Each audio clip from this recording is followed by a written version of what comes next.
welcome to the Hannahcast, everybody. My name is Christian Hannah, and joining me again this week is our friend Raphael. Glad to be here. Yeah, man, we've had like a long evening tonight. We saw Cruella, which we're going to talk about honestly here in a bit. But yeah, I don't know. Do you have what's been going on with you right now? Nothing much, to be quite honest. I'm in the process of getting a place. I actually went today and toured a potential apartment if, the things with the other places I'm looking at don't go through. But it went pretty good. Other than that, saw Cruella with you, which was pretty awesome. But yeah, that's what I've been into. All right, cool. And let's see. Oh, looks like the website is up. Hold on, let me first do this real quick. And before we get into anything else, I would like to remind you guys to head on over to ChristianHannah.com, where we have a bunch of cool things. Like we have a bunch of cool little buttons right here. You can click the YouTube button. It'll take you to my YouTube page so you can go and subscribe to my YouTube channel. We also have a Patreon button, which will take you to my Patreon, where you can select a membership of $3 a month, where you can get a bunch of Patreon exclusive content and community. Also, we have a merch store where you click the merch link, and we have a bunch of cool merch on the channel. Hopefully, if this thing ever loads. There. Tortoise in the hare, isn't it?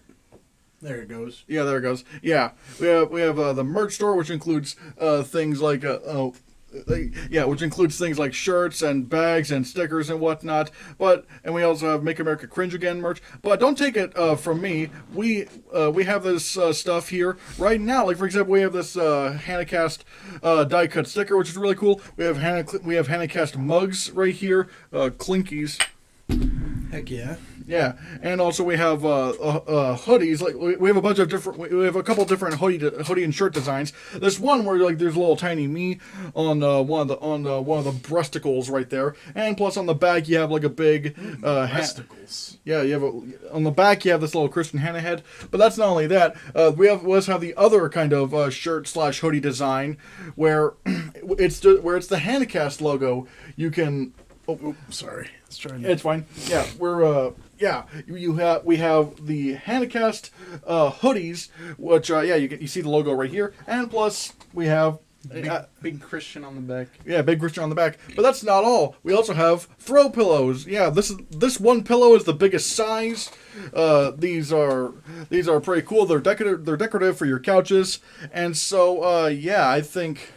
Yeah, so if you go on over to ChristianHannah.com, and click the merch link specifically here, you can find this merch store. And plus, we have Christian Hannah socks, and we have cheeky sweatpants where you get to have my ass on either cheek. My face on either ass. Yeah, my face on either ass. I'm speaking out of my ass right now because I'm dumb.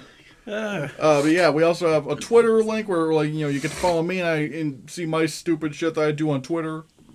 I literally got in a Twitter argument today with someone who was complaining over the fact that that Blue's Clues decided to have a Pride Parade segment, which granted it is actually a really cool segment. And, all right, but yeah, but literally, so what? Well, I mean, why is this person complaining about it? But it's so you can see my arguments there. And plus, if you click my Letterboxd, you get to go to my Letterboxd page where I post different movie. I update movie lists. I update the movies I've seen. Do you have a Letterboxd yet, Raphael? Not yet. I'm looking into getting one though. You sent me that link, and I think that got me part of the way on started making that thing. But yeah, it's really cool. Also, you can click the TikTok, and you can go to my and you'll find me on my TikTok and whatnot. My TikTok is Christian Tyler Hannah. Hopefully, if this thing ever loads, right there, you get to see a bunch of my stupid stuff right here. Also, and the last thing on my website is my subreddit, where it's the subreddit Christian Hannah, and you get to have you get to be a part of this community subreddit. I don't know who the third member is. There's a third member of the subreddit. But yeah, I need you. Yeah, guys, post your memes, post your fan art or whatnot. I don't know. But yeah. So yeah, all that and more on ChristianHannah.com. It's well worth it. But yeah, Raphael, we have a bunch of topics to get to, and we don't really have a whole lot of time, so let's try to. Let's get to it. Yeah. Recently, we just got out of seeing the newest Disney reimagining, Cruella, which stars Emma Stone as the titular character Cruella DeVille, who would eventually become the villain of 101 Dalmatians. I'm not sure if we should get into spoilers right now, because this will be posted on Monday, I think. Right. We can have a spoiler-free discussion, though. I have plenty to say without spoilers. Yeah, if we need to go into spoilers, here, I got an idea. I got an idea. If we need to go into spoilers, we will just have this little warning right here, which will just be... Yeah, and so people know what's up, I'll just go ahead and get the biggest spoiler out of the way. Jar Jar Binks was Cruella DeVille the whole time. Holy shit, really? No, I didn't even give you time to put the alert up, but... Yeah, I mean, I think it might already... Yeah, hold on. Let me just take the ChristianHannah.com thing off. Oh, wait, no. Yeah.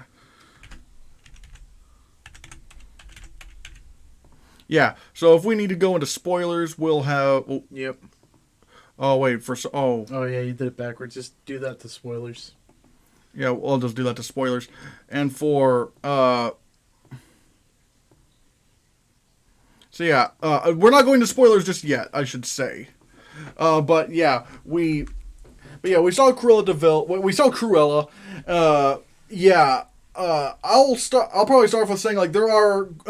I still need to process this a little bit, because there's a lot of things I liked about this movie, but there's also a few really key things that I felt they really missed. Yeah. I will say Emma Stone is, great as Cruella DeVille. Completely agree, yeah. Yeah, she knocked it out of the park. She really did. Actually would go so far as to say that, like, pretty much everyone gave... like at least a good performance. I don't think there was anybody that stuck out to me in the movie that was like, as far as main characters go, that I would say did like a really, really noticeably bad or boring performance. Yeah, everyone was good in the movie, I would say. Everyone did a good job. I thought Emma Thompson was especially menacing, which is funny, because like you don't really like Emma Thompson isn't usually in those kinds of roles. She's usually like very like the good guy almost all the time. This one she gets to be a little bit more sinister, but. Yeah, I will also say another thing I love about this movie, the costume designing is so... if this does not get an Oscar nomination for costume design... if this does not get an Oscar nomination for costume designing, I am going to be shocked, because this whole movie is about fashion. And the costumes are really good. I could probably even see like a makeup and hairstyling nomination in there somewhere. Yeah, me too. Yeah, especially with the main character, I thought, especially with like her hair was both like... just because of what it was, it drew your eyes, but at the same time, it wasn't like so overdone that you were like... I mean, it worked, and it looked kind of cool in my opinion. I mean, it's overall like it's really more so like the different styles she put into.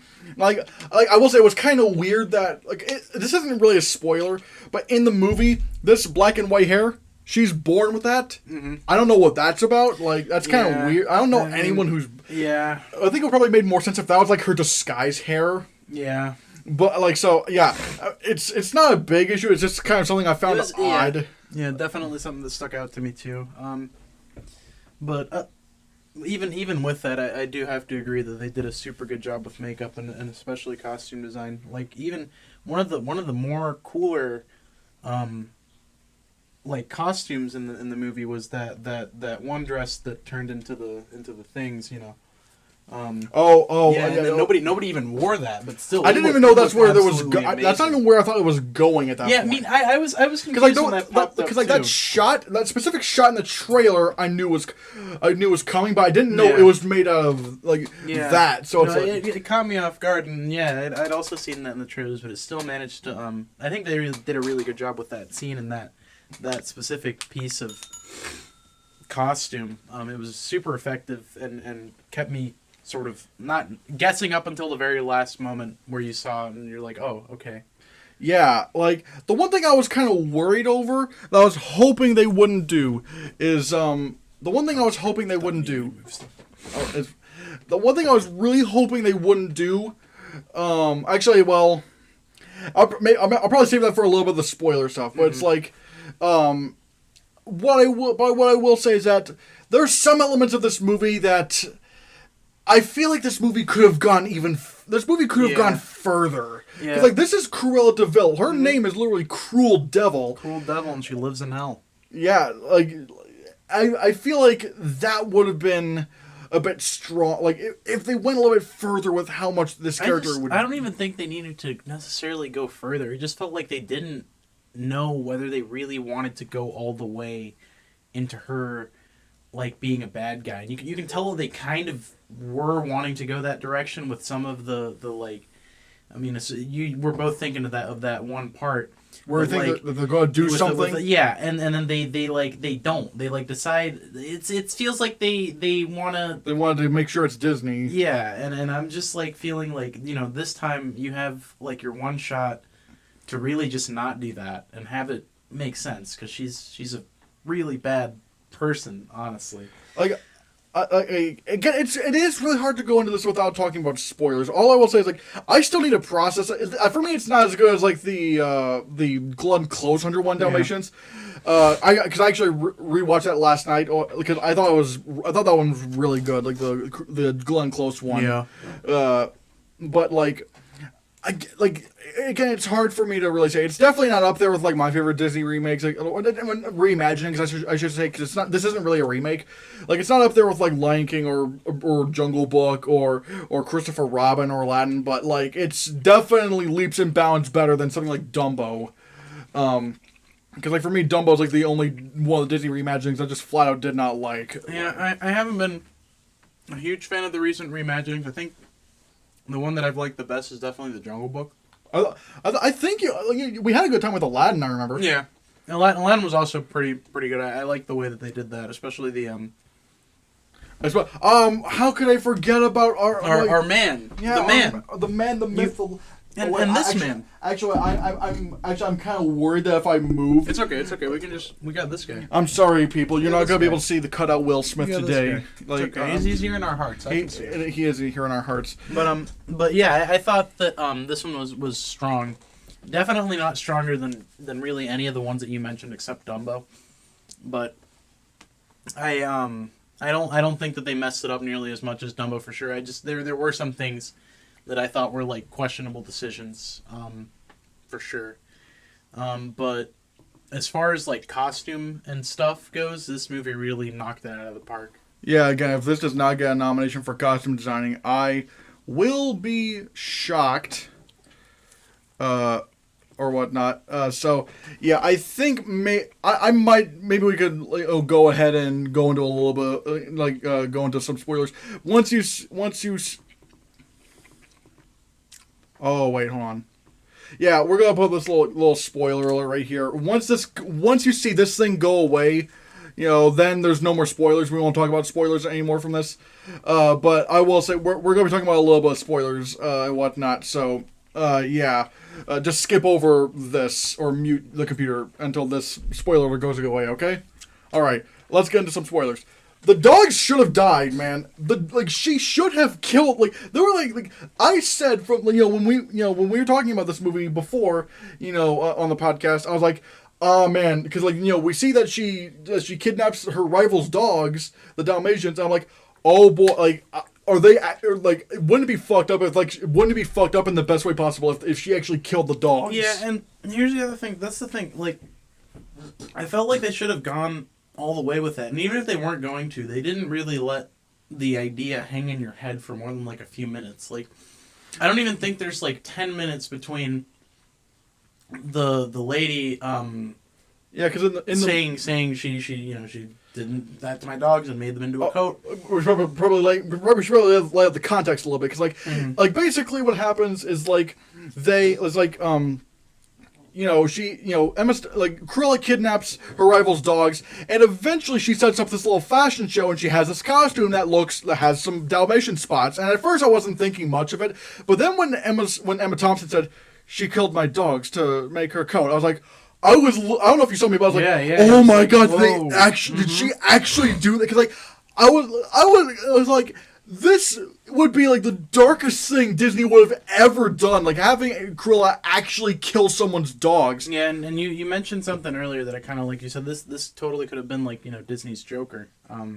Yeah, like, and they really just decided. I'm not saying you have to actually physically show her killing the dog. But the implication would have been enough. Like for the small amount of time that the implication was there, I was also thinking like, wow, no way.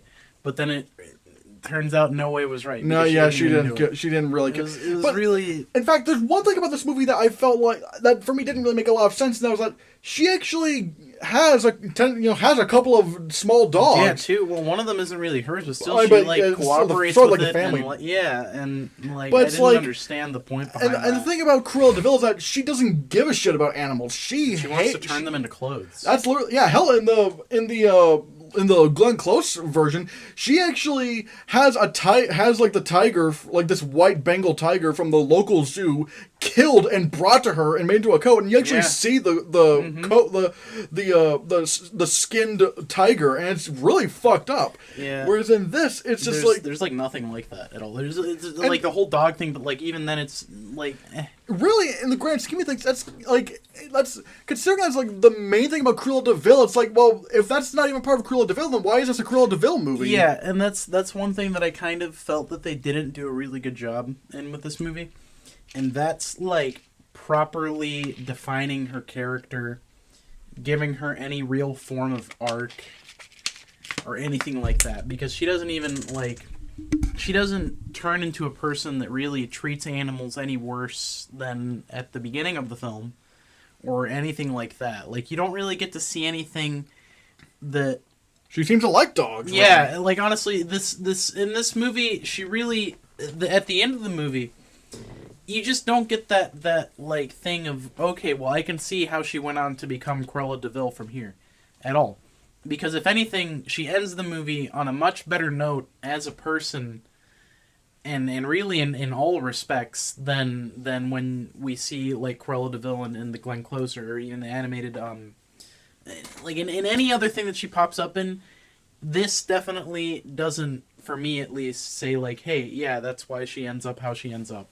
Because, like the one thing I was worried about in this movie was that, like, I was worried they were going to make her into, like, this, like, do the Maleficent thing, where it's like, oh, she's not really a bad guy. Yeah, she's just a sympathetic hero. Like an anti-hero. Or, like, no, not even, like, just a hero who's just misunderstood. Yeah. They didn't really do that in this movie. Like, they did sort of go for the villain thing, but, again, they didn't go all the way with it. They really could have benefited from having her be the cruel devil that she is.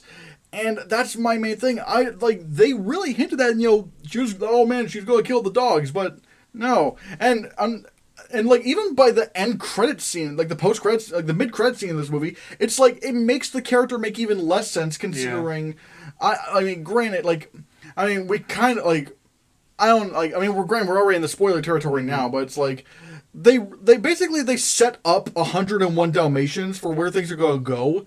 But again, it doesn't quite make sense considering where we know this character ends up. And like, if anything, she like makes her own bed, and then years later, however long between this and 101 Dalmatians, if they end up doing a sequel or whatever, has to sleep in it, which just doesn't make sense. Because, like, I don't know. If anything, I feel like 3 of the most important things that this movie needed to establish, which it definitely tried to do with, like, the whole, like, arc about, with the thing with her mom's Dalmatians and how they, like, did the thing and stuff. Like, I don't know. For me, it never really sets any of the. It sets some of that up, but it never really follows through, specifically with the part about her disliking animals. Because, like, when she did initially kidnap the Dalmatians and stuff, she, like, made sure that her 2 henchmen boys would, like, walk them and stuff. Honestly, she made sure that they got treated pretty damn good for what they did to her mom.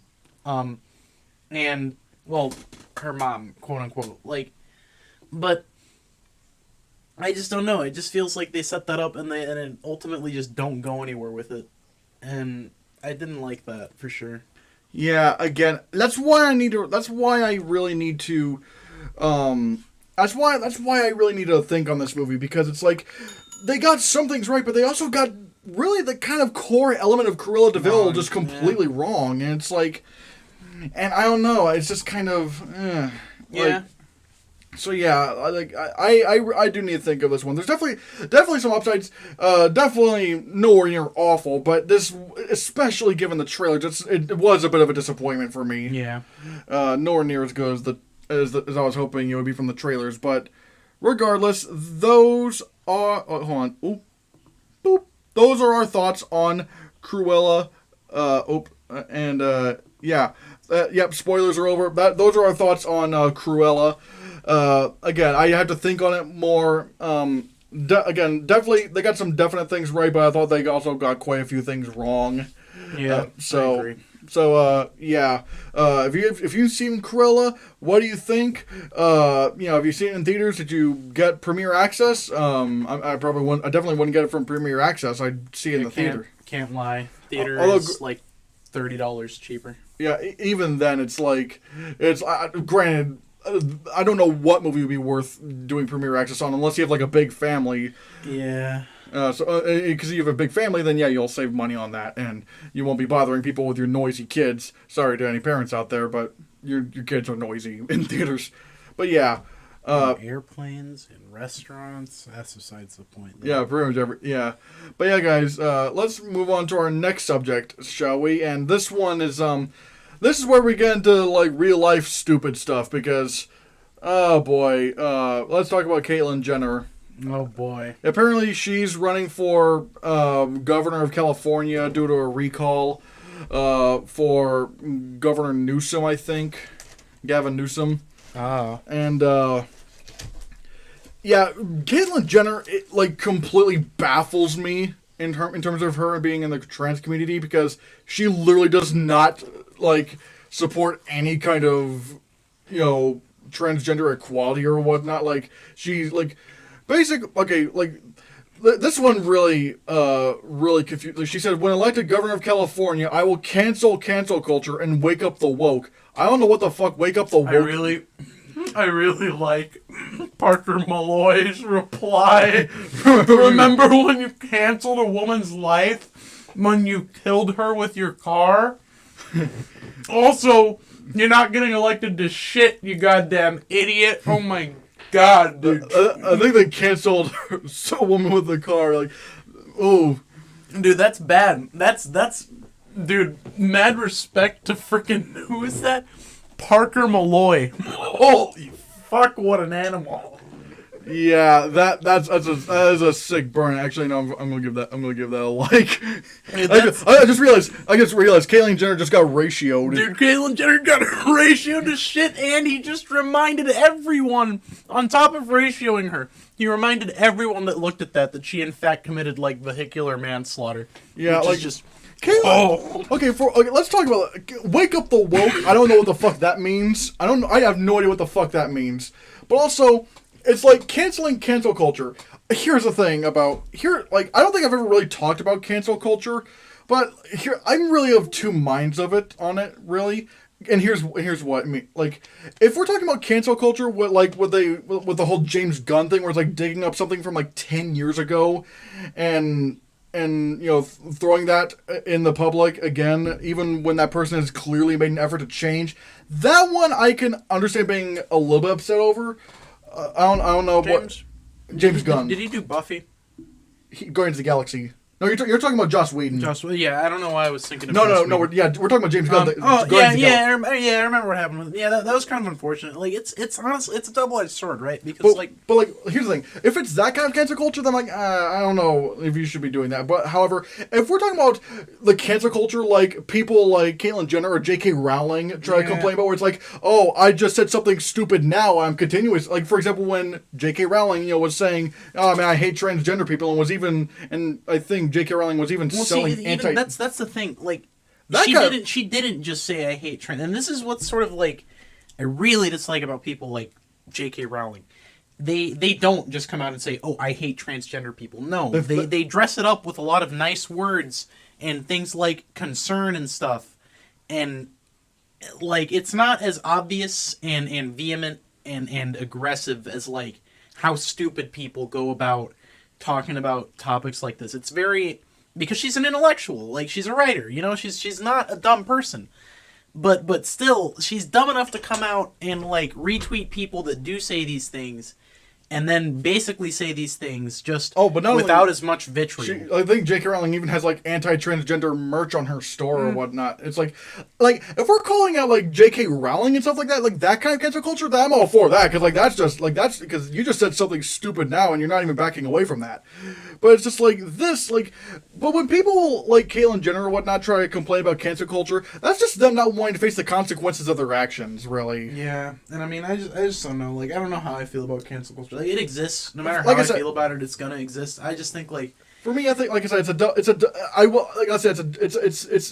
there's two different sides to it, really. Like, something, like, if you're canceling someone like James Gunn because of something they said, like, 10 years ago, and they've clearly changed and grown as a person, that's why I'm kind of about that. I was like, I don't know what the point of that is. Yeah, and then it becomes, like, bandwagoning at some point, right? Because, like, especially, like, in some cases, sometimes people get canceled for something, like you said, that they said years ago. And like, to me, it kind of loses its bite, because like if it was that bad, why didn't you just cancel them then?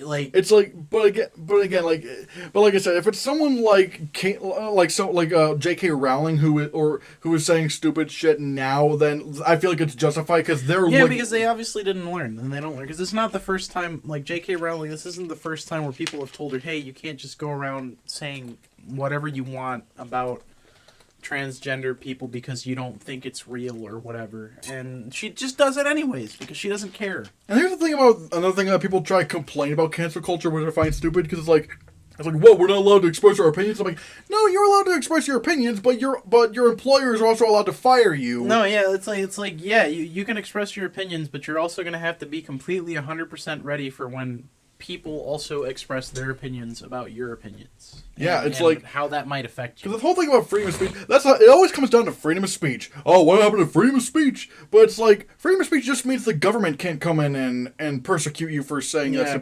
Private entities can really silence or they can silence anyone they want. They don't give a shit. It's like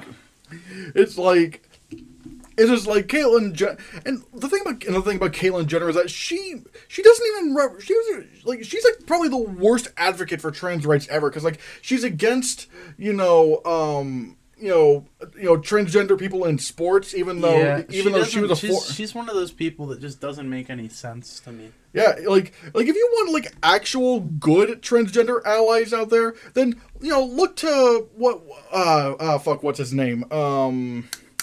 Elliot Page, you can, on the female side, you can go to like, what's her name? I'm trying to think of, my brain's thinking, come on, brain, what's her name? Laverne Cox. Like, Laverne Cox, yeah, that's also a good one. Yeah, okay, what's going? Another one that's, like, pretty good for, at least, they're not, like, a movie star or anything, but they're definitely one of the channels that I like, that helped me get a better understanding of the trans experience, for lack of a better word. Like, the experience of being involved with the community from basically a direct source, because they themselves are a trans woman. I don't remember her last name. Oh, wait, do you know where the cheesesteak sandwich is? Fuck, I forgot to order it. Ah, all right. But yeah, you were saying? Her name is Natalie. and the ContraPoints. She has a good YouTube channel. If you've never checked it out, you should. They talk about a lot of really interesting topics and a lot of stuff having to do with like trans community and stuff. Oh wait, did you get the Coke? Yeah, I gave it to her. Oh, okay. Oh, Them. Yeah, it's fine.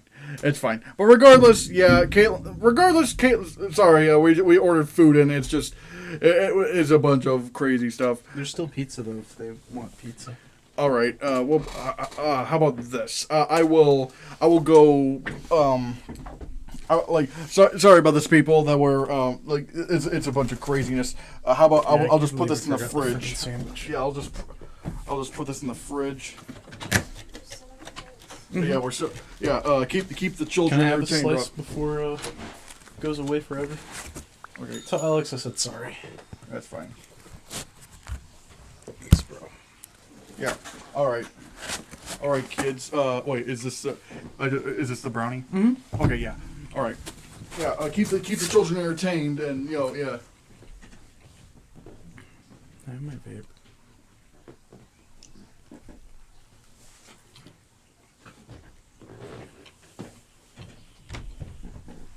Entertain the children. I couldn't think of anything to say.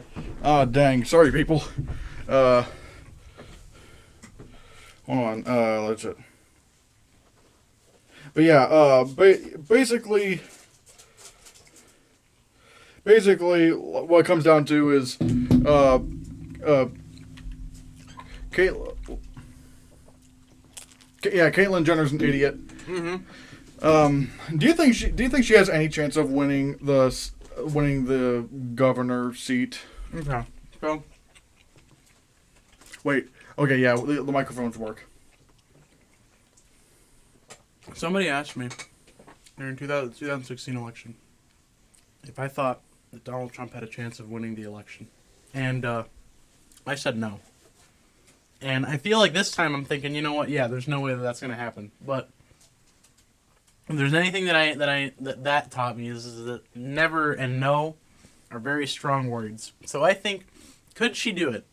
Is there like the slightest of a possibility that she could win an election for the seat of governor of California or whatever?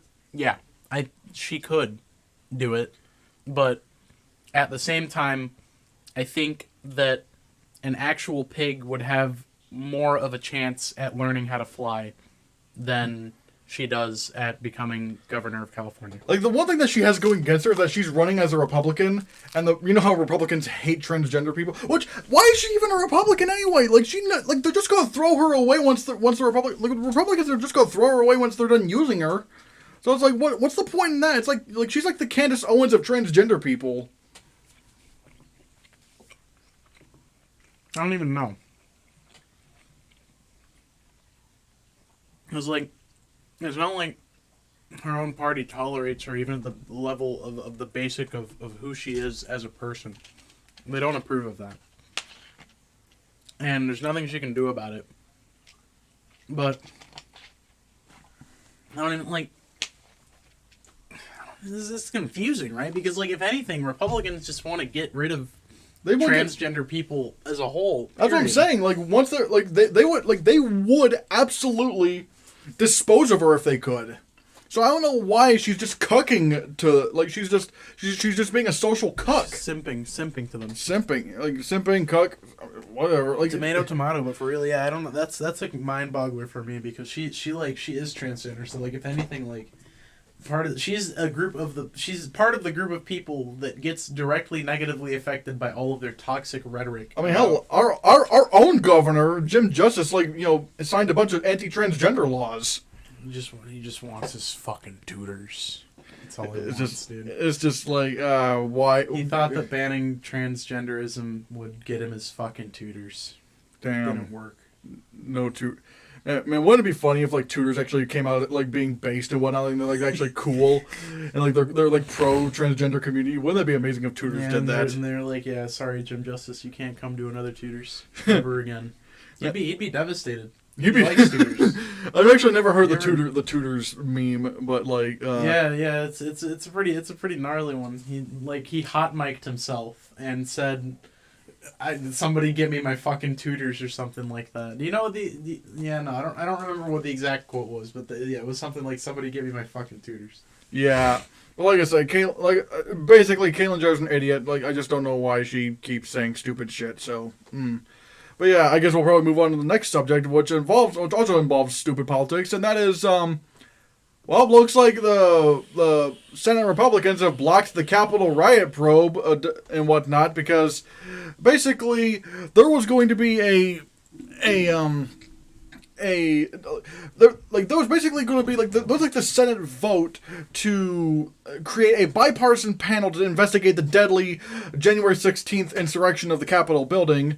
But however, the vote was 54 to 35.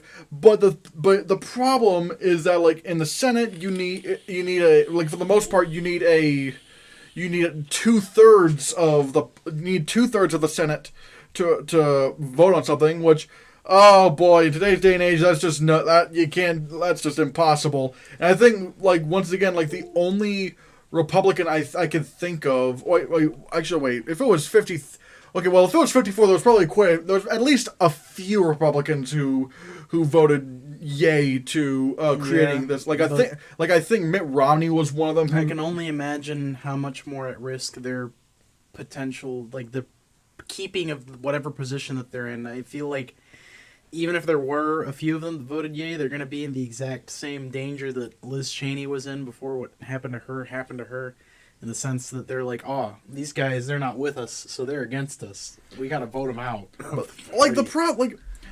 Basically, what this really means is that basically their main reasoning for this was oh, well, I mean, the insurrection already happened, so there's nothing we can do about it. What do you mean there's nothing you can do about it? That's literally the whole point of the American legal system, is to do something about the illegal things that people do. We literally made a probe after 9/11. If I'm not mistaken, we made a commission to investigate 9/11. And honestly, if anything, this is a little bit, to me at least, more concerning than 9/11, because at least it wasn't domestic terrorism. Yeah, this is literal domestic terrorism. It was. It really was. And and this just cements everything I've kept saying ever since January 6th. The Republican Party is the Trump Party. They love Trump. Even if Mitch McConnell, the Senate Minority Leader Mitch McConnell, who always looks like, he's watching a children's house burn down and being happy about it. Dude, he looks like a turtle. He looks like a human turtle. That's an insult to turtles. I know, but he looks, if there was a turtle look-alike contest... And that's this guy right here, by the way. That's this guy, Mitch McConnell. He's the Senate Minority Leader, former Senate Majority Leader, but luckily he knows what it feels like to be a minority now, well, somewhat. I mean, I don't think he ever will. He hates them too much, but yeah. But basically, because even he said, he said, Donald Trump. He said when the second impeachment trial was going on, he said, I absolutely believe that Donald Trump was responsible for this, but I am voting against. He basically said, yeah, he did it, but I don't care. Not only that, but he even said afterwards that if Trump ran again for president, he would support him. I was like. He did it, but I don't care. He doesn't care. I'm telling you, people, this is what the Republican Party is now. They are the Trump Party. They love what Trump. They love his ideas. They love the idea that he wants to destroy democracy and whatnot. Literally, and I don't understand, because it's most of the people, at least that didn't vote for him, can see having him as a president wasn't really good for the country at all. If anything, it got us into more shit and made us look like a joke. But they don't care. They don't care. They want to stand behind their little orange demigod and see him all the way into the office, which is what they'll have if you frickin' take a rest and let them get out to the polls and shit like that. Yeah, hell, I'm gonna pull up. I'm gonna pull up this image right here. I don't know why I didn't have it before, but that's a good one to have. Yeah. Yeah. Oh, big surprise! Shelley Moore Capito of West Virginia. Oh, big surprise! She voted again. Oh my god, I'm so surprised. Also, if I'm not mistaken, I think like one of the only there were 2 Democrats who decided to not vote on this thing. Who I think that's a filibuster or whatnot. Like they just don't show up. Yeah, Murray, like some guy named. No. Filibuster is like when they just start talking and then don't stop. Oh, well, I don't know why they didn't just nonsense. These people below just didn't vote. Just didn't even bother. They abstained. They didn't even show up on the day. Like they just stayed home. Yeah, they abstained. Yeah, and like one of them is Kristen Sinema, who was one of the two Democratic senators who voted against $15 an hour minimum wage, along with Joe Manchin. Although it seems like Joe Manchin did vote to Joe did. I'm guessing he voted for the January 6th commission, which. Well, at least there's that, right? I mean, what in the shit, dude? All these other guys, and then 2 Democrats. Why? What? Oh, Ted Cruz. That's not a surprise, bro. Ted Cruz isn't a person. Okay, he's a. I don't even know what he is. He's an alien of some kind, dude. Have you ever seen that guy give a hug his wife on stage? No. He gave a hug to this guy and then proceeded to put his elbow directly into his wife's face as he was awkwardly hugging his Republican constituent, and that little clip perfectly captures Ted Cruz. But he's a party man, bro. Look, people, just look at this list. Remember these fucking people who did, remember the 35 Republicans who voted against the January 6th commission, and remember these fucking people for not voting in general, and especially these 2 Democrats. You fucking remember these people when their term ends and they go for re-election. You remember these people and remember that they are perfectly okay with domestic terrorism. Yep, they actually went out of their way to defend an attack against America as a whole. Or even with the people who just didn't vote, they are pretty much complicit in it. Yeah, Einstein said, the real bad people, and I'm paraphrasing here, but he said the real bad people aren't the people that do bad, it's the people that sit back and do nothing and let them do it. Because that's what those guys did. Yeah, you fucking remember these people when their term ends and when their re-election comes up, because this is just gonna bite them in. They're gonna need you, and it's going to be up to us to come out and say that we don't need people like you. You don't have our best interests at heart. I hope, I don't know. Do you think Ted Cruz would ever lose, his next re-election? In Texas? I don't think so. I legitimately don't think so. And it's not, this isn't saying anything about Texans, but, Texas has a very, from what I've seen, large Republican presence. And then the other thing is that Ted Cruz has really done a good job of cementing himself with his everyone knows his name. Voters. Yeah, he's got the recognition, and the people that vote for him, there's not a lot that you can say to them to get them to vote for literally anybody else. But yeah, although I will say this, there is one bit of solace I have about Ted Cruz, and that's I don't think he could ever become president because he was born in Canada. No, he can. He can become president. I just don't think that, Oh, I thought you had to... Because, I thought I read it and it said you had to be, a natural-born U.S. citizen. You might be right about the Canada. I don't know. I know his father is Canadian. Hey, I don't Google? know if he himself was born in Canada. Oh, no, he was born in Canada. But, hey, Google? Okay, Google? What? Hey, Google? Google, wake up, honey. Okay, Google? Do you have to be born in the United States in order to become president? According to less than b greater than USA/b greater than.gov.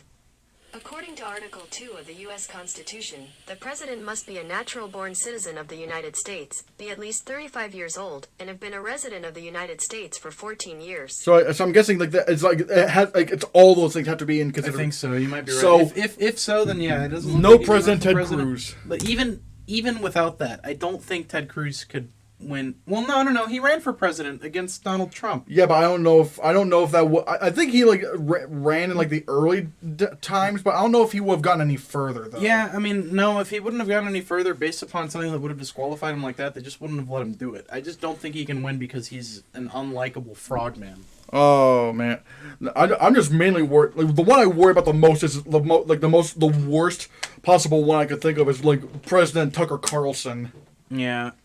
that potentially scares me. That's a little nightmarish. But that's a topic for another time. But yeah, remember these people's names. They're like, they support domestic terrorism. They think it's okay, so whatever. Okay, gotta move on to another topic because I want to make sure everything goes smoothly and whatnot. Let's see. Should we talk about this, or is this probably one that's probably worth skipping? I don't know. I'm interested to hear, but I don't know anything about it. I looked into this one, but yeah.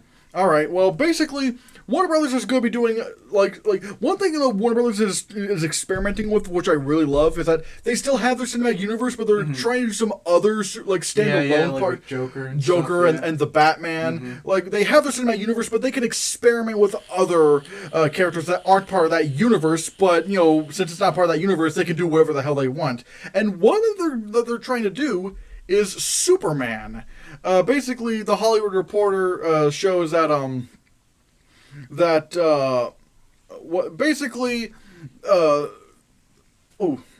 some guy, an author named Ta-Nehisi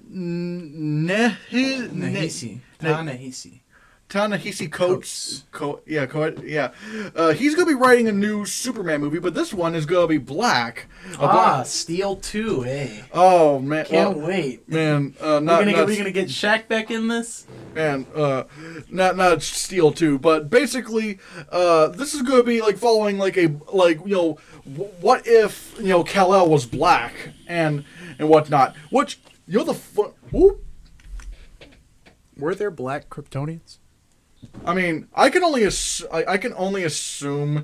I mean, look, really, I've never seen one, so I don't like. What if their whole species was just like one? I find that color? very unlikely. Like, I do too. I'm just because if we have different colors of people, even different color, like hell, I think every dog breed is the same species. It's just so their home star was different than the sun because the sun gave Superman superpowers.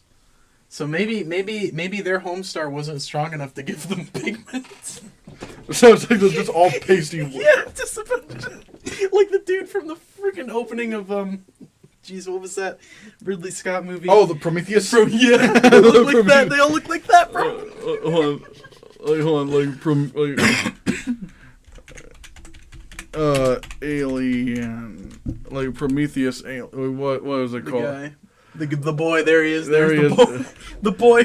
Yeah, there he is. Also, I think he's like entirely CGI. Yeah, actually. he is. Yeah, Which Kryptonian. Otherwise, these are like new Kryptonians. Yeah, dude, new Kryptonians. Who this?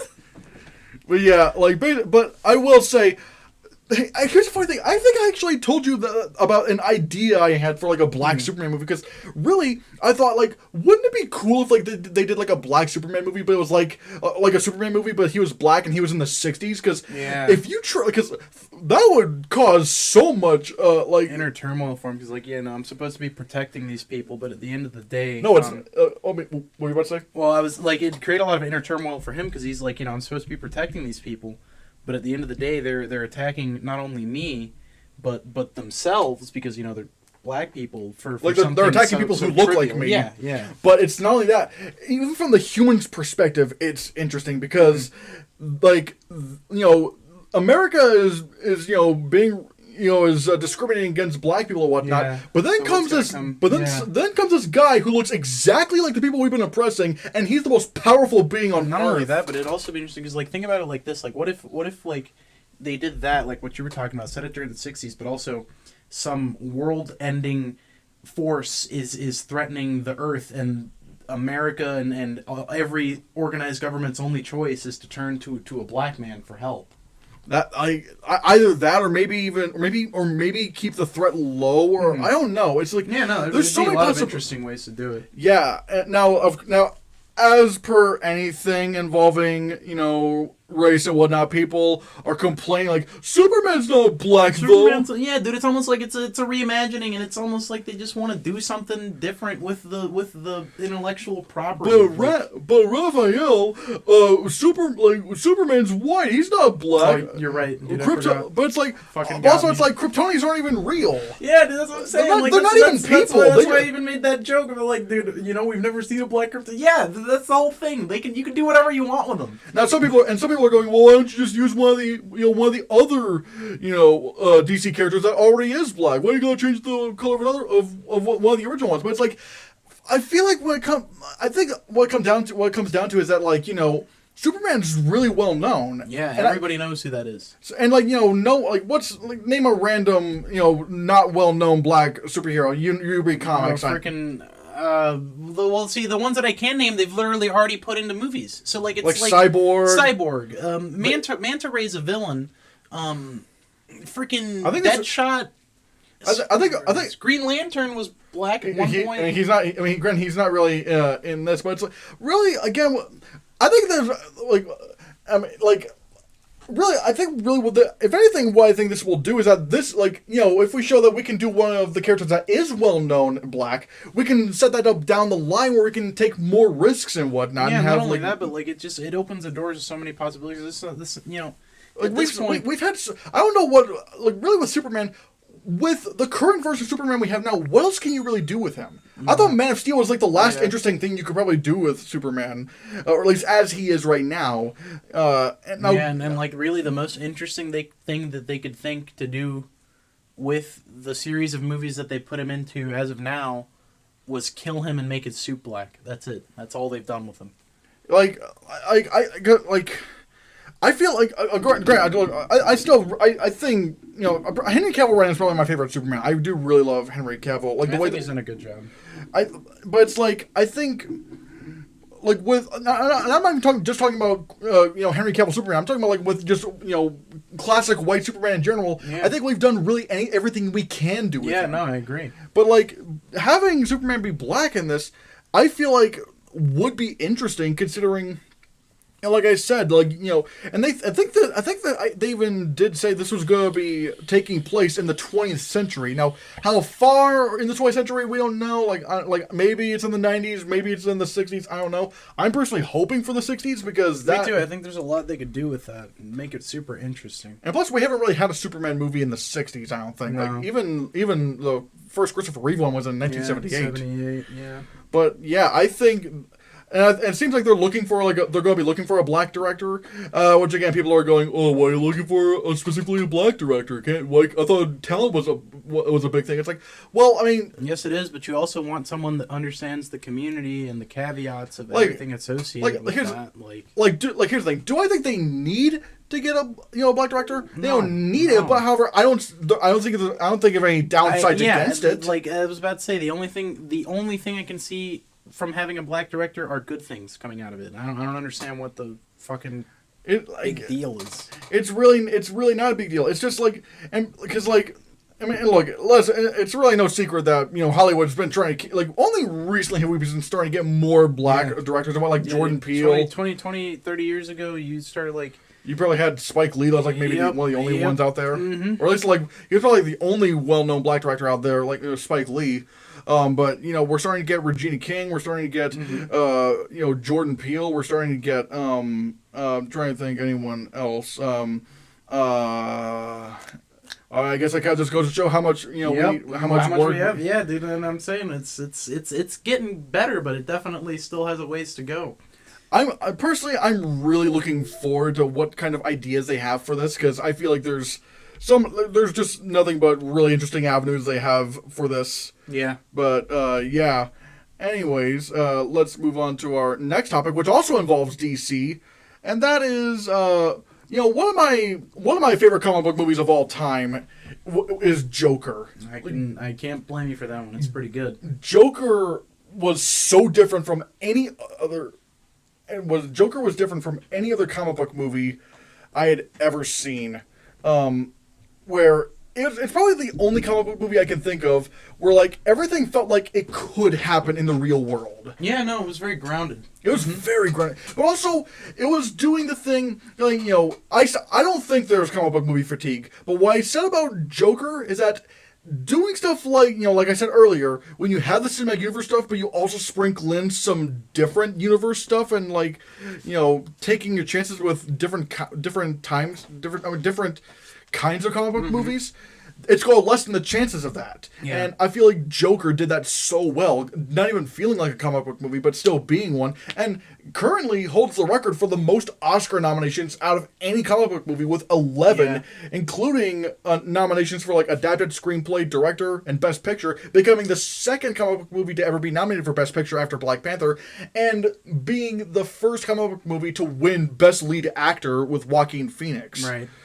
Which, oddly enough, that he's also the second person to ever win an Oscar for playing a comic book character. You can probably guess who the first one was.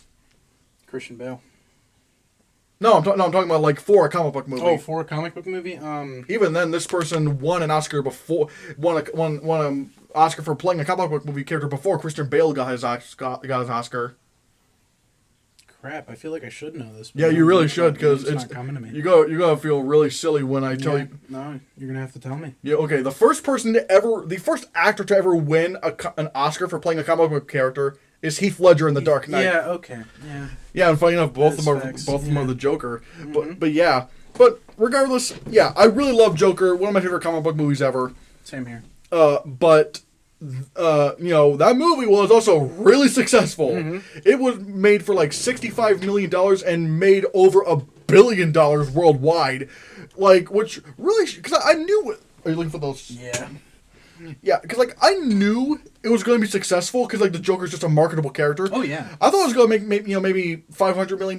I didn't expect it to make $1 billion, considering it's not. It's not a it's not a spectacle film.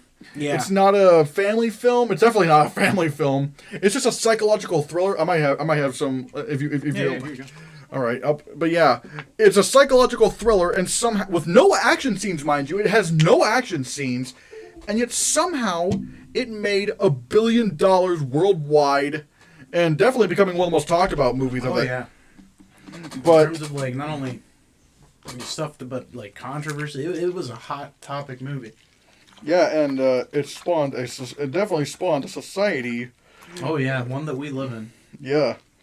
But yeah, I'm just tired of pretending that it's not. But basically, the reason why we're talking about Joker is that Todd Phillips has been tapped to write Joker 2. And I can only assume Joaquin Phoenix might be coming back, possibly. I hope so. I loved his performance in Joker. Which would be Murray. But here's the weird thing here's the weird thing I thought of when it came to this. And it's like, I'm not that, like, it's sort of like how we were talking about, after we saw Cruella, well, it was, it spawned into like a different forms of conversation and whatnot, but it's like, I'm not sure I'm not sure I want a sequel to Joker, though. I don't, I can understand, especially with the ending. Well, because like basically like you did the Joker's origin story. Yeah. What can you really do? I mean, from that point on, you just have the Joker, And you can't have Batman because he's a kid. But and I don't want them to do what Gotham did, and just have fucking young Bruce Wayne become Batman. Like, do you remember how, did you? I wasn't watching Gotham, but for some reason they had like young Bruce Wayne, like in the later seasons, young Bruce Wayne becoming Batman. It's like, he's still a teenager. Come on, like there's still like 10 years to go before that. But regardless, well, I guess they could do some kind of Batman Beyond and just have like a really geriatric Joker. Wait. So he's like that just gets into science fiction. That's not even what Joker's. Yeah. Now. Granted, I say that I don't want a sequel to Joker, but at the same time, I didn't want a sequel to I didn't want another Toy Story movie, and I didn't want I didn't want a sequel to Finding Dory. Yeah. And yet, Finding Nemo, and Finding Dory and Toy Story 4, I thought were fantastic. Oh yeah. So, for all I know, this could really work. It is done by the same creative team. What are your thoughts on the idea of Joker 2 Electric Boogaloo? For me, I'm kind of with you. It's hard for me to see where exactly they're going to end up taking this movie, especially with where the last one left off. There's nothing really about his origin to dive into, because they really dove into everything. But I really, really liked Joker, so I can't complain. I'm pretty happy that we're getting a sequel, and the Warner Bros. Is kind of taking the time to dip into this expanded movieverse that they've created. So I'm cautiously optimistic, but at the same time, part of that optimism, I guess, is the curiosity of how they're going to pull this off. Yeah, I just hope that at the very least, I just hope this thing just stays in its own universe, doesn't cross over into the DC universe, doesn't cross over into the Batman universe with Robert Pattinson. Just stay in its own lane. Just be its own thing. But yeah. How would you feel about? And this would kind of be confusing. I don't think they're going to do anything like this, but what if they end up establishing a third Batman? One that is exclusive to would be exclusive to the Joker universe that would possibly be introduced through a sequel. It wouldn't really make sense because the Joker would have to be really old by the time they do Batman, and even then, I just don't really want Batman to show up at all. I just kind of like with the first Joker film. It's Batman was nowhere. They didn't even really like the closest they got to hinting at Batman was. I'm not going to say what it is, but it's a classic Batman trope scene that we've seen so many times, and then they did the end of this at the very end. Yeah, but which even then I thought it was built up properly to that with the context and everything, but they didn't shove in that guess what, Bruce Wayne's gonna be Batman, he's gonna beat up Joker. Yeah, they never once did. They only very kind of hinted at that. Right. All I will say is a quote that the Joker says, and you'll know what I mean if you see this movie. He says, "You wouldn't get it." Yeah, that I like it. That I feel like, that was a good enough tease for Batman. We don't need Batman in this. I just don't want to see. No, I agree. Yeah, but yeah, I guess that does it for that topic. I guess. So yeah, you would probably know way more about this. Oh yeah, because again, basically this next topic. The rumors were already kind of there, but Marvel's already confirmed it. Oscar Isaac is confirmed to play Moon Knight in a Disney Plus series. I'm pretty excited about. I think it's an original series for Disney Plus, and Oscar Isaac has been tapped to play Moon Knight. Now, granted, I don't have any clue who Moon Knight is. Nor do I know anything about it. But I think you do know about Moon Knight because he's the comic nerd. I'm the movie nerd. Moon Knight's pretty neat. I like him. Mark Spector's his alter ego, and he has a few different origin stories and stuff. That's not really important though. What is important, or at least what I'm interested about, are his powers, right? Because a little bit like Doctor Strange, his powers come from mystical and supernatural sources. He's almost like a demigod, honestly, but a much more badass and dark demigod. He doesn't have this whole I don't kill people type of thing. He deals what he perceives to be justice, which is what I've always found so cool about Moon Knight. And also he's based out of the same city that Spider-Man and a lot of other famous New York. Yeah, New York. And but yeah, I'm actually pretty excited to see how Oscar Isaac is what his interpretation of Moon Knight is going to look like. He's actually also part of another project that's, I don't know if I think it's next year that they're planning on releasing this, but they're making a movie out of one of my favorite video game series of all time, Metal Gear Solid. And Oscar Isaac is going to be playing Solid Snake, the main character in that, which is going to be... Wait, is that... Hold on, let me see. Hey, Google... Is Oscar Isaac playing Solid Snake? According to Variety, Oscar Isaac is attached to play Solid Snake. All right, well, Variety says it, but then it's pretty much confirmed. Yeah, Variety. I saw that, and I was super excited about it. All right, I love those games. Because I didn't even hear that was a thing. Because if it was some sort of Reddit thing, yeah. All right, I would have been a little bit. But if it's coming from Variety or the Hollywood Reporter or Deadline, then okay, yeah, then that's pretty much actually going to be a thing. Yeah, I'm pretty excited for that. Well, I mean, cautiously optimistic because it is a video game movie, so Is it a how video good game can movie or is it a really be. series? It's gonna be a movie, yeah. All right. Yeah, I don't play Metal Gear Solid or whatnot, but yeah, just like sort of how I don't know anything about Moon Yeah, no, Knight. but this is cool. I'm pretty excited to see what they end up doing with that. Yeah, I've heard that he's like one of the most fucked up Marvel characters Yeah, out there. he's a very dark. Do you think this will actually dude. translate to a Disney Plus series? See, that's what I don't know. Because like I was. Because like Marvel, they can get dark like in Infinity War, but at the same time, they still are family friendly. Yeah, this guy, like, the thing about Moon Knight is that he's dark. He's like Deadpool if you take out all the comedy. Oh, that's gonna make things hard for a Disney Plus series. I think we're going to just assume that this is not going to be as hardcore as he was. Yeah, in I the mean, comic. well, like I said, I'm excited to see the interpretation. mean, I've it's accepted that there's gonna be, certain things that aren't gonna be able to be translated to. I mean, it's Kevin you know, Feige again. yeah. Last time Kevin Feige fucked up, it was Thor: The Dark World, and that was like forever ago. Mhm. So yeah, I'm looking forward to this just because it's Marvel. Marvel hasn't done me dirty in a long time. So yeah, again, I don't know anything about Moon Knight, but luckily you do. Yeah. So, yeah, and you seem to think this is a pretty good choice. Yeah, I think so. I think it's about time we got a Moon Knight anything other than comic books. He was always, for me, one of the coolest parts about the video games. I have a few of his graphic novel like collection of comic series, and yeah, he's a pretty cool character, I think. I mean, yeah.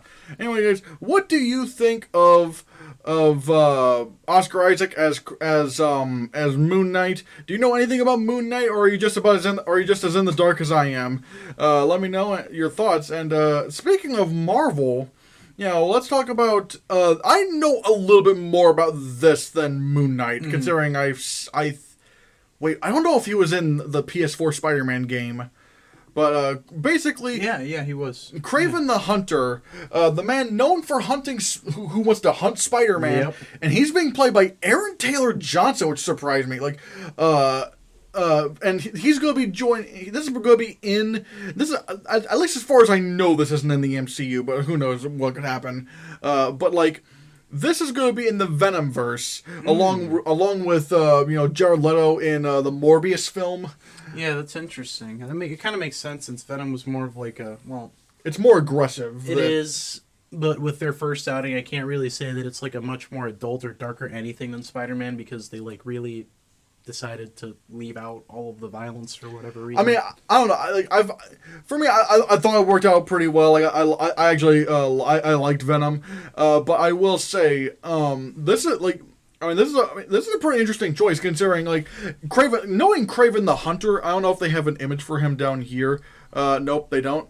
But like Kraven the Hunter is like I said, he wants to hunt he's a big game hunter, and he thinks his biggest game is Spider-Man.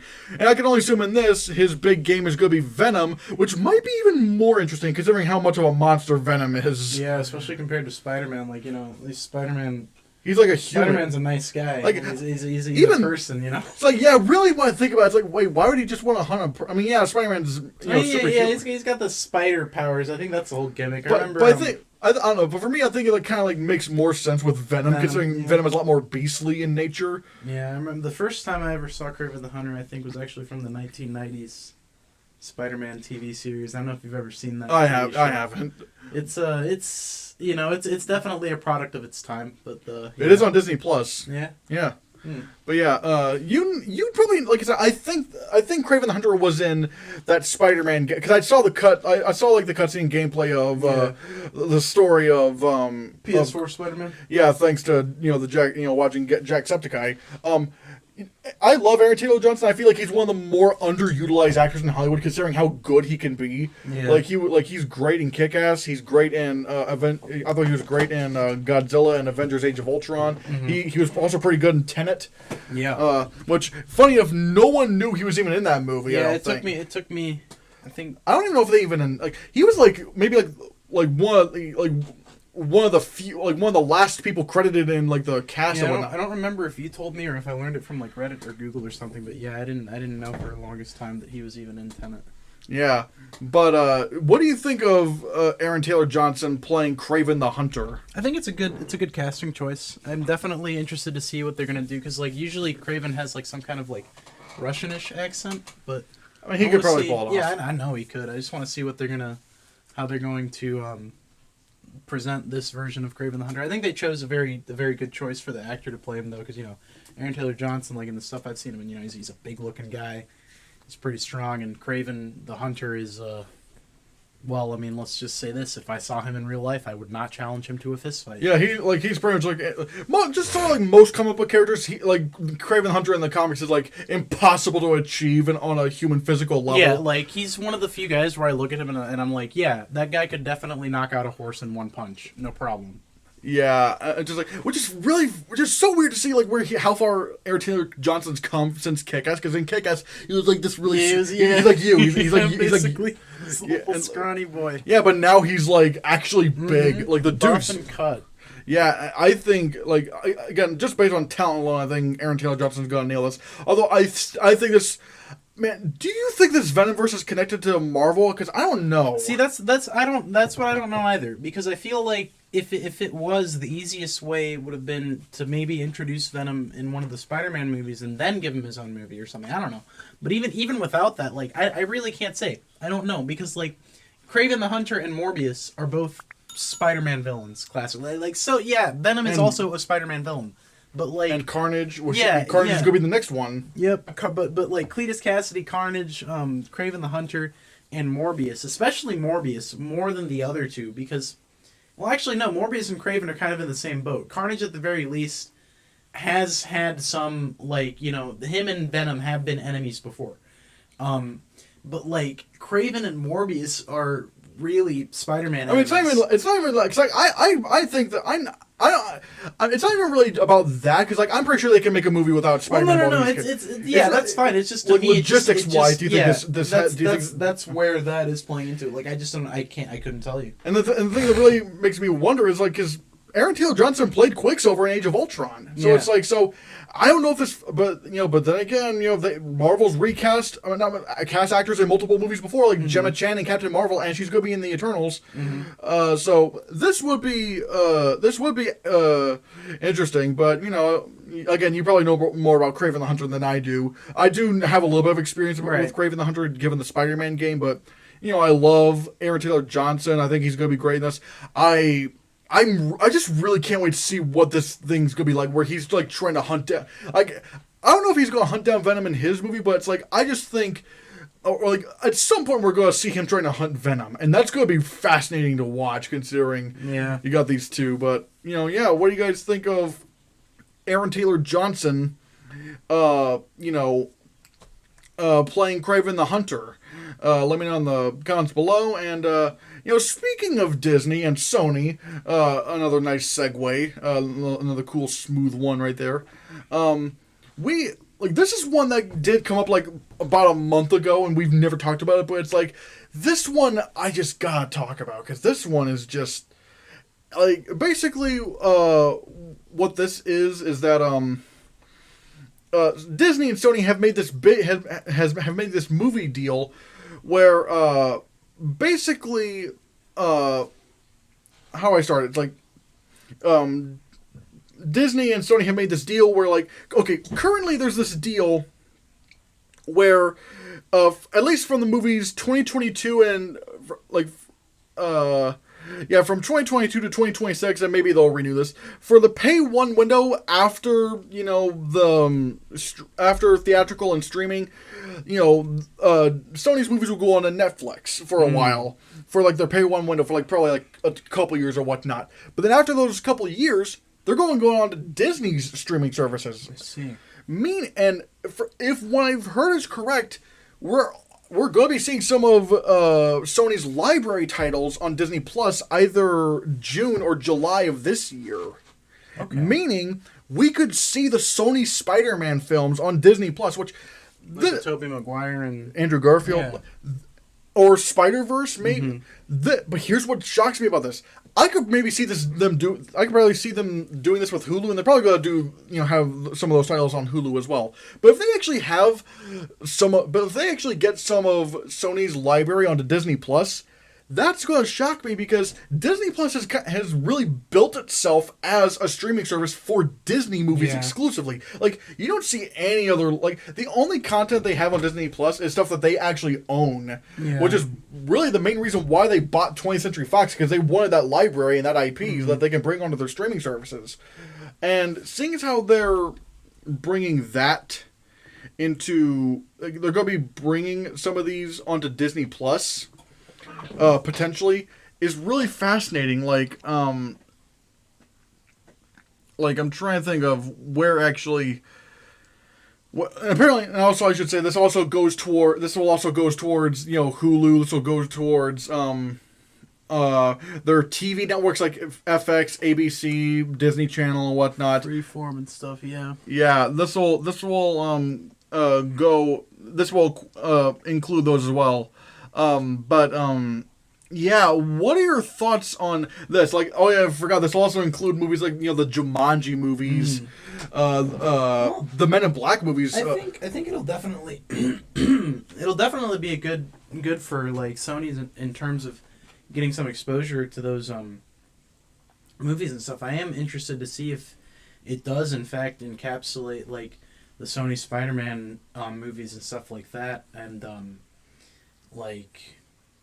I mean, I guess it'll just be weird to have, like, all of the Spider-Man movies under one streaming platform, if that makes any sense, because, like, like Andrew Garfield, Tobey Maguire, and then also, Tom Holland. And Spider-Verse. And Spider-Verse, yeah. It'll be really interesting to have them all in like, one place now, which will, I guess... I mean, it probably won't be forever, cool. but... Yeah.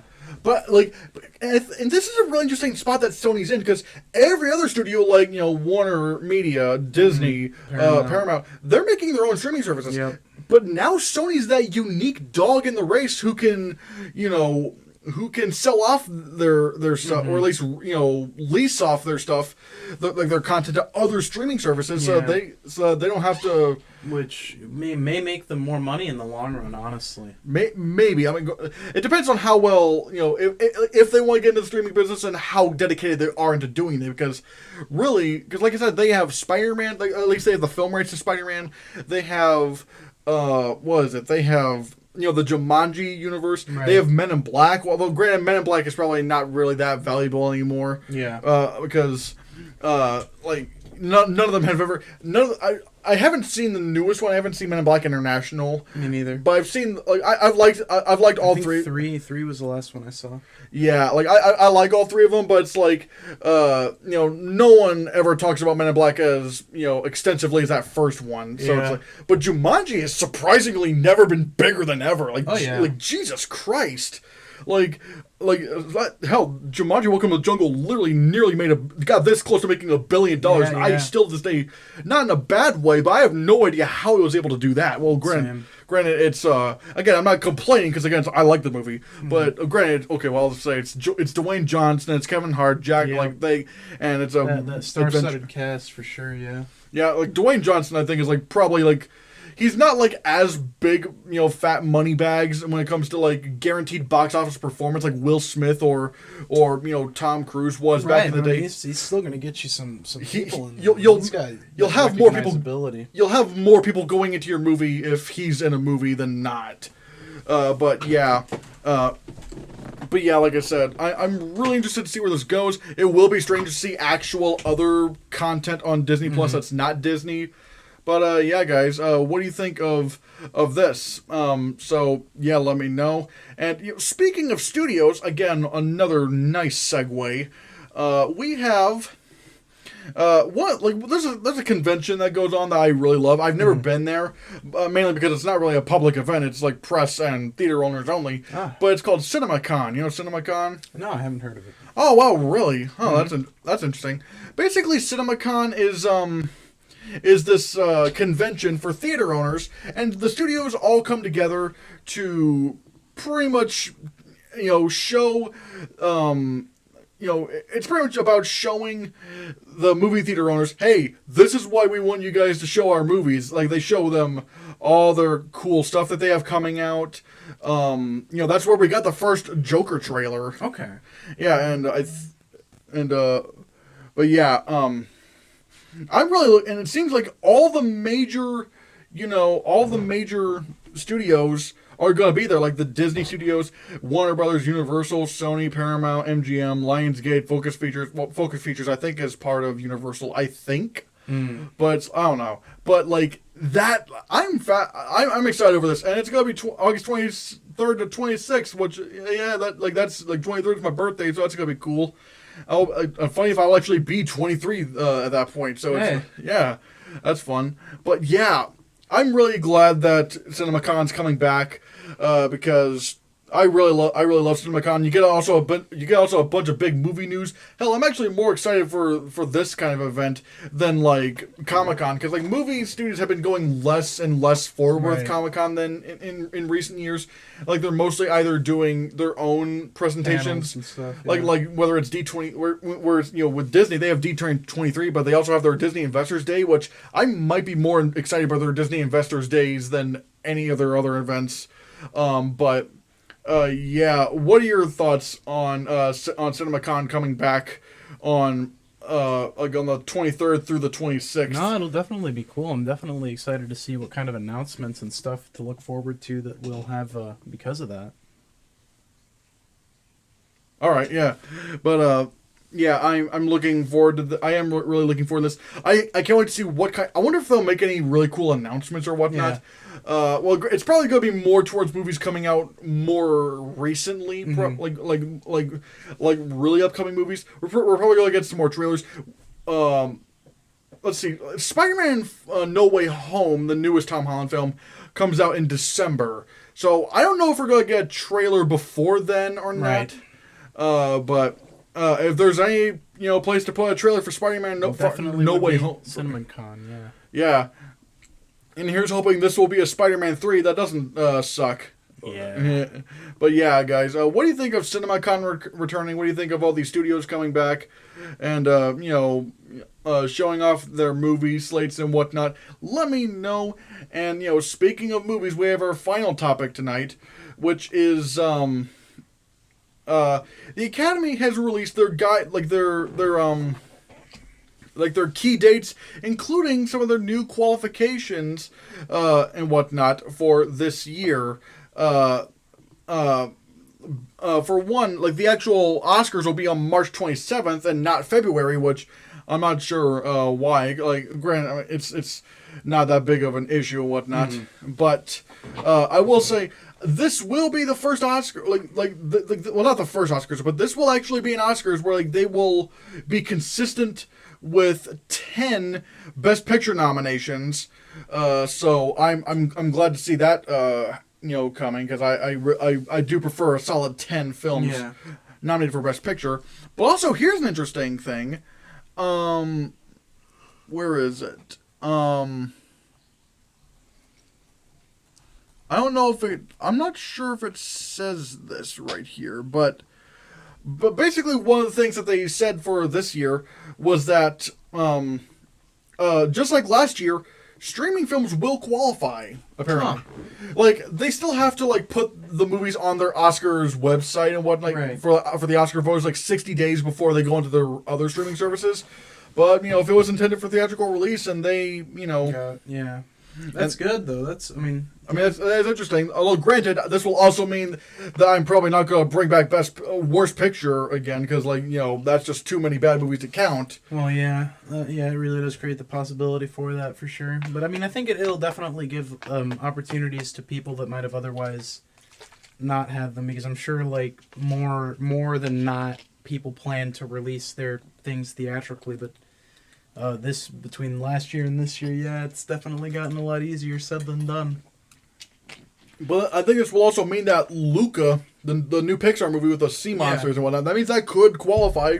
I hope so, because it looks interesting. It doesn't look like a Pixar movie. That's an interesting, it's a very different art style, which, hey, I'm always, for, because I'm always up for, I'm always interested in, animated movies taking different, what's the term I'm looking for? taking risks with some of their designs and Yeah. like going, whether it's The Lion King and being a completely photoreal animated movie, or whether it's Spider-Verse and being as crazy looking as that Yeah. is, or The Mitchells versus the Machines, which I still need to see, which I really do want to see. But, that has a really cool art style, and, like I said, Luca, if you guys don't know what the movie Luca is, I'll probably pull up a picture of the film right here. Luca. Oh. Ah, shit. I guess it's not. I guess my. What is it called? My. My. Damn. What's the term? What's the word I'm looking for? It's a word I'm looking for. It's Search engine. Keyboard? No, keyboard. The keyboard's unplugged. Yeah, I am brain dead today. Good God, I am just completely brain dead. But yeah, I'm trying to look for a Luca picture. Oh yeah, there we go. Here's Luca. Hold on. Yeah, there we go. It has this kind of art style. The movie. Yeah, it kind of reminds me of Aardman. Yeah. Yeah, like the people who did like Chicken Run or Yeah. Wallace and Gromit. Yeah. I was actually just about to say Wallace and Gromit. Yep. Yeah, that's it does look like Aardman animation. But yeah, I'm looking for it is really interesting to see these Oscar qualifications and whatnot. I wonder if this year in the visual effects race they only for the past few years they in the past few years, ever since 2015, we've had like the short list of 20 films and then the second round was 10 films. Yeah. But then 2020 they only had 10 films. So I hope we get to go back to 20 films. Although here's hoping that the visual effects race doesn't suck this year. Yeah. But I think that probably about does it for the Hannahcast this week. It's literally 1:37 in the morning, Yep. and Thank you guys for watching. Don't forget to check out the website. oh yeah, the website. Yeah, don't forget to check out ChristianHannah.com. Let me pull up the thing right here. There we go. It's ChristianHannah.com. You get to, like I said, there's a bunch of really cool different stuff on there. Lots of cool links and whatnot, including my merch store, my Patreon, Letterboxd, Twitter, TikTok, subreddit, YouTube.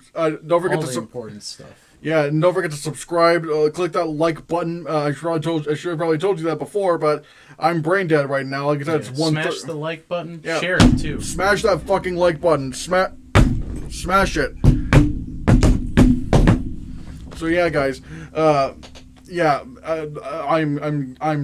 just dead right now.